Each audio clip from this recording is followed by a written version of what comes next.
look in the mirror, man, you're so dirty. Yeah, you look so dirty. You were never worthy. Lately, it's you. Welcome to the Jeremy Hill Show. If you're easily triggered, leave now because this is not the show for you. Now, what I'm going to talk about in a part of the series I've been making about why you shouldn't approach today's modern day black woman without considering certain things first. I'm going to show you two women that's going to speak on this. I want you to really pay attention to the first clip, especially how easy it is for a woman to walk away from a sure thing, if you want to call it that. Can you dig it? I can dig it. But let me go ahead and put it on the screen. Boom. Now, y'all got to check this here out, you dig? All right, let's get it. What is up with so many people having children, and as soon as they had these kids, or before these kids is even walking, really, they break it up? My dumb ass did that stupid shit. And you know what? It was a huge mistake. At that time, I was very, very masculine, right? My husband, he's my husband now. He's the father of my two kids. But when we first had our first son, I did it and I broke up with him as soon as we had our son. Our son was maybe like 2 weeks old. I did it because the reality is I was filled with so much trauma and I did not value a two-parent household because I never came from one. So I didn't care about it. I felt like the kid would be okay. Like, he cool. He don't need no father. I'm the mother and the father. That's what I want to tell you right there. Why you really have to consider certain things when it comes to dealing with today's modern day black woman. You need to know whether or not she comes from a two-parent household. Most women who come from two-parent household, they tend to stay in relationships longer than the daughter who comes from a single-parent household that is governed by a single parent, which is a mother, okay? She's traumatized from the fact that she did not get raised by two parents, among other things, I am sure. But look at the attitude or the outlook that she had on a child being raised among two parents. He gonna be okay or she gonna be okay.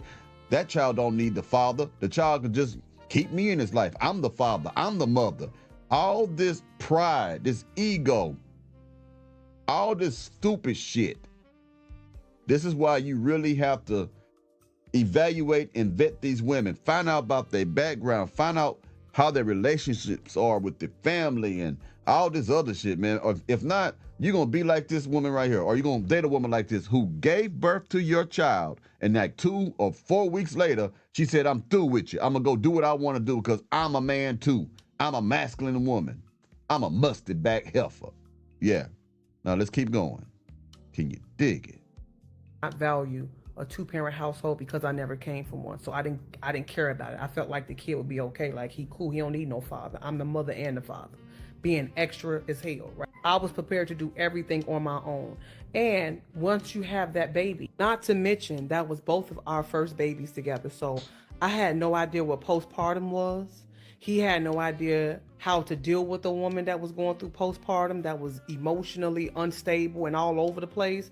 So he just kind of was like, he was done with it. He didn't understand how to deal with it. I didn't understand what the fuck I was going through. And Let me jump in right quick. I'm gonna let it play without interruption again, but sometimes, y'all, it ain't being postpartum. I know it exists. I know it is real in certain cases. Sometimes it's not postpartum, it's attitude. It's a lack of appreciation and respect, a lack of values, a lack of valuing what you have presently, okay? Because she just told you she was masculine. She didn't care if the child had two parents because she thought she could do it herself. She was traumatized. All those things that she just mentioned has nothing to do with her having postpartum depression after the child. It was her mentality. It was how she was raised. It is the influences of social media, the influences of other musty back heifer women who cannot keep men, who cannot keep a family together, who don't know how to respect men. Those are the reasons why she left him, because she thought she could do it all on her own because she was a masculine woman. She wasn't feminine. Has nothing to do with postpartum. A lot of time women will use that bullshit as an excuse for bad behavior and poor judgment. She chose to do those things. Had nothing to do with her being depressed. She did those things because she wanted to do that. Let's keep going. Stable and all over the place. So he just kind of was like, he was done with it. He didn't understand how to deal with it. I didn't understand what the fuck I was going through. And I threw in the towel. Not him. I threw in the towel. And I actually took his son away from him, talking about, I'm about to do all of this on my own, looking stupid as hell. And he was a good father. He is a good father. He was a good man. That's a good man, Savannah. He's a damn good father, damn good provider. And he wasn't going for that. He was not going for that, y'all. He told me straight up, you're not taking my son away from me. If I gotta fight you tooth and nails in the court, I don't give a damn. I will show up He wasn't like no deadbeat. I don't give a fuck about that, baby. Fuck her in there. It wasn't like. And the only one that called me out on my bullshit was my sister. She was like, "You making a huge mistake doing that. He don't deserve that. That baby don't deserve that. Hell, you don't deserve that." You know what I'm saying?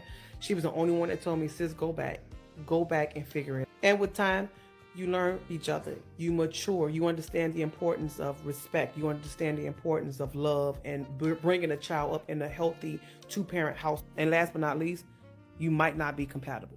You realize you're not compatible for him, or he might not be compatible for you, and then you both come up with the same lame ass excuse, oh, he switched up, she switched up. No, you just didn't take the time out to really get a chance to know each other. You know what I'm saying? So y'all rolled around in the sack, created a life, and don't give a fuck about it. Neither one of y'all don't really give a fuck about it. Now you just bashing each other all over the place, bashing each other on the internet. It's just so immature. So that's my take on it. And she's right. A lot of times people don't get to really know each other enough to see if they are compatible or not. You understand what I'm saying? So I'm gonna put this other lady on her. She makes a good point.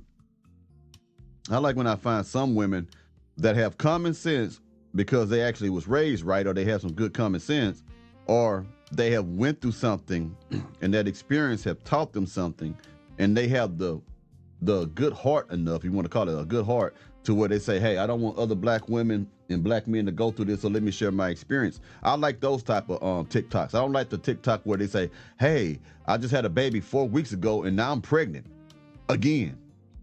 I didn't wait my 6 weeks. I just got pregnant, went raw again. So let me tell the world how much of an ignorant fool I am. I don't like those, but I will report on those. Anyway, I want you to hear what this lady has to say.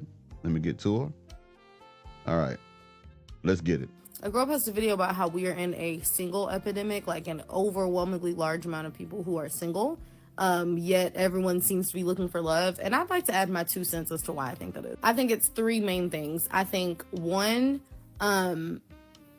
everything has to be social media approved now. It's not enough for you to find somebody that makes you happy. You also have to find someone that is going to put you in a relationship where you're able to brag about it all on social media, and that's not helpful. 2. So in other words, a woman could be happy with a man, but if her followers don't approve of him, then she's no longer happy with that man. You see how weak-minded some of these broads are, man?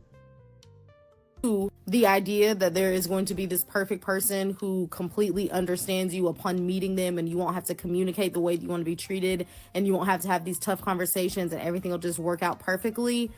That's not helpful. And then 3, which I think is like probably the most deadly, and something that I myself am very guilty of, is that we have gotten so far into like encouraging everyone to be independent and be happy on their own, which is important. I say it all the time. It is very important.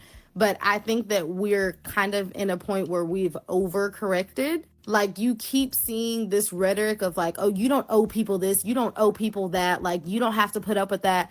And I think that you guys are missing the fact that, like, when you are in a relationship with someone, even if it's not romantic, even in a friendship, there are going to be aspects of this relationship that are not necessarily pleasant all the time. And the solution can't always be, well, never mind, I'm just going to be single, I'm just going to be by myself, or let's just go no contact, let's just not even be friends anymore.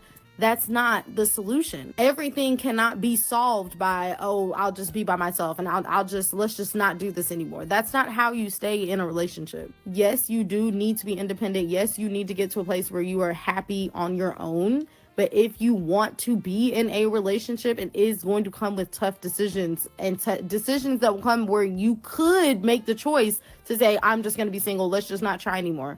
Or you could compromise and be patient and be forgiving. Like, being in a relationship of any sort, again, not even romantic, being in any sort of relationship is going to cause you to have some sort of a conflict. And you can't solve conflict if your very first or last answer is to just say, let's forget it, let's just split up. That's not how you stay together. And she is completely correct. Excuse me. One thing about our women, they hold grudges now. They will not forgive. They will let nothing slide. They don't look past flaws and faults. They want everything to be a certain way. And if you don't meet up to their particular standards, then you're a loser. I'm ready to leave. Let me find someone else.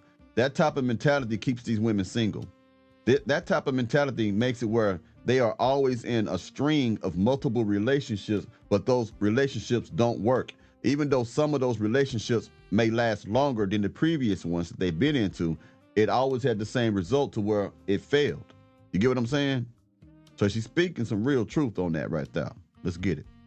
I'm glad and I'm grateful that society and women specifically, really women, have moved past the point of needing to be in a relationship because, like, if you weren't attached to a man, then you could not provide for yourself. I'm glad for that.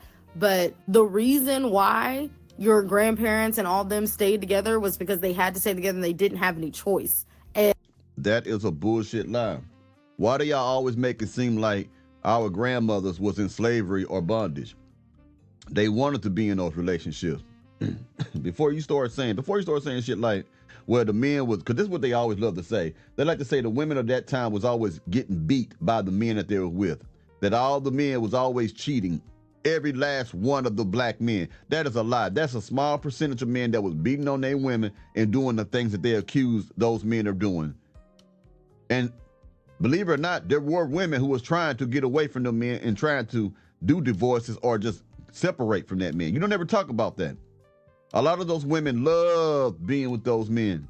They love being a wife and a mother. They love their children. They love being feminine. You don't talk about that. Every time they talk about that generation, you know why they talk about them? Because that generation worked. They was able to make families work.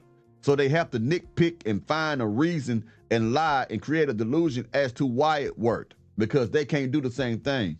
Even though they have more privileges, more conveniences, more technology, and have moved up the corporate ladder, they have everything now. And they can't make relationships work. But those women in those days, the grandmothers and stuff like that, great-grandmothers, they didn't have the same thing. They had absolutely nothing, but was able to make marriages work, make families work. So they know that they messing up, but they want to make the women who came before them look so bad and so weak because they're able to do something that they're not able to do. So in a way, it's a form of envy. It's a form of jealousy. Because when they see what they did, it lets them know that they're not doing the right things. That's why they can't keep no relationship, no family, no man. That's why they say that stupid shit.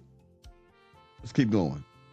And that it's great that we're not in that anymore. But I do think in order to maintain a long-term partnership, especially someone you want to be with for the absolute rest of your life, you do need to have a mindset of like, okay, I'm going to be in this.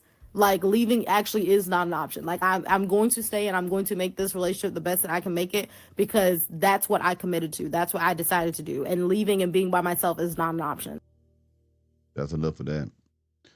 Y'all get the idea of what I'm saying and what she's saying too.